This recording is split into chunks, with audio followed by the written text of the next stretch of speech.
Clip number 135، اس میں آپ انشاءاللہ قرآن پاک کی سورہ آل عمران کی آیت نمبر 111 سے 113 کی تلاوت، ترجمہ اور تفسیر قرآن صراط الجنان سنیں گے۔ بسم اللہ الرحمن الرحیم۔ ترجمہ، اللہ کے نام سے شروع جو نہایت مہربان رحمت والا ہے۔ لن يضروكم إلا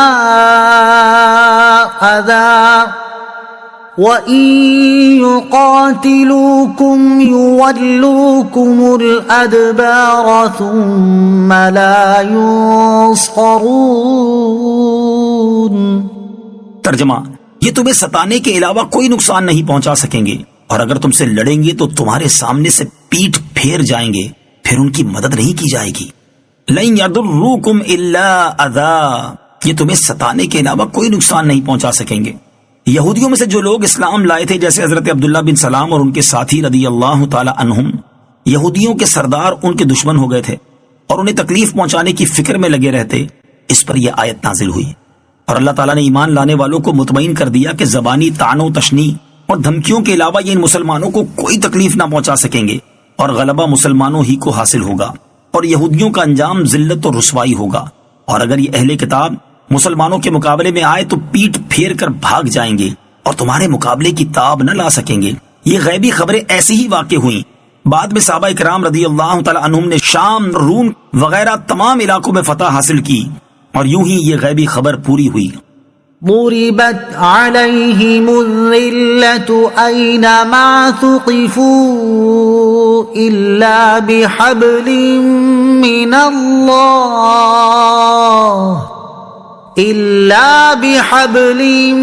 من الله وحبل من الناس وباءوا بغضب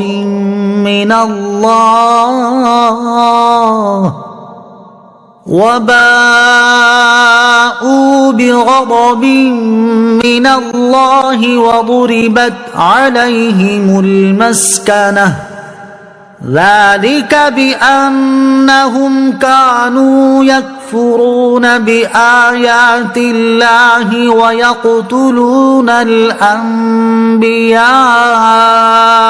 بغير حق ذلك بما عصوا وكانوا يعتدون۔ ترجمہ، یہ جہاں بھی پائے جائیں ان پر ذلت مسلط کر دی گئی، سوائے اس کے کہ انہیں اللہ کی طرف سے سہارا مل جائے یا لوگوں کی طرف سے سہارا مل جائے۔ یہ اللہ کے غضب کے مستحق ہیں، اور ان پر محتاجی مسلط کر دی گئی۔ یہ اس وجہ سے ہے کہ وہ اللہ کی آیتوں کے ساتھ کفر کرتے تھے اور نبیوں کو ناحق شہید کرتے تھے، اور اس لیے کہ وہ نافرمان اور سرکش تھے۔ ضربت علیہم الذلہ، ان پر ذلت مسلط کر دی گئی۔